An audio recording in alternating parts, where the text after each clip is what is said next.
दोस्तों, वास्तुशास्त्र की उत्पत्ति के बारे में अलग अलग कथाएं पुराणों में मिलती हैं, शास्त्रों में मिलती हैं। उनमें से एक कथा मैं आपको कहता हूं। भगवान शंकर ने जिस समय अंधकासुर का वध किया था, उस समय उनके ललाट से पृथ्वी पर पसीने की बूंदें गिरी। उनमें से एक विकराल मुख वाला प्राणी उत्पन्न हुआ।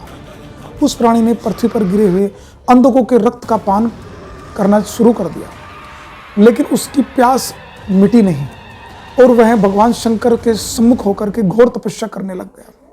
और उसकी तपस्या से प्रसन्न होकर भगवान शंकर ने उससे कहा, तुम्हारी जो इच्छा है वह मांग लो।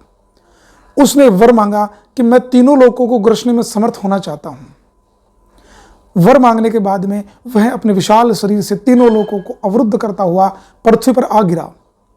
तब भयभीत होकर के देवताओं ने उसको अधोमुख करके वही स्तंभित कर दिया। तब पृथ्वी पर जिस देवता ने उसको जहां दबा रखा था, वह देवता उसके उसी अंग पर निवास करने लगा। इस प्रकार सभी देवताओं के निवास करने के कारण वह स्थान वास्तु नाम से प्रसिद्ध हुआ। दोस्तों, वास्तुशास्त्र के 18 उपदेष्टा माने गए हैं। भृगु, अत्रि, वशिष्ठ, विश्वकर्मा, मैं, नारद, नग्नजीत, भगवान शंकर, इंद्र, ब्रह्मा, कुमार, नंदीश्वर, शौनक, गर्ग, भगवान वासुदेव, अनिरुद्ध, शुक्र और बृहस्पति। दोस्तों, जब मनुष्य अपने निवास के लिए ईंट, पत्थर आदि से निर्माण करता है, उस घर में वास्तु के नियम लागू होते हैं। वास्तु के नियम जहां तारबंदी है, जहां वायु आर पार हो रही है, उस स्थान पर वास्तु के नियम लागू नहीं होते। वास्तुशास्त्र को समझने के लिए हमें सबसे पहले दिशाओं का ज्ञान होना अति आवश्यक है।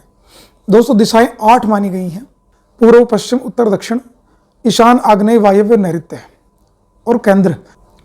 इनको समझने के लिए हमें दिशा सूचक यंत्र की आवश्यकता होती है, जो 360 डिग्री का होता है और प्रत्येक 45 डिग्री पर एक दिशा होती है। इस प्रकार से दिशाओं का ठीक प्रकार से ज्ञान वास्तु को समझने के लिए दिशा सूचक यंत्र की अत्यंत आवश्यकता पड़ेगी।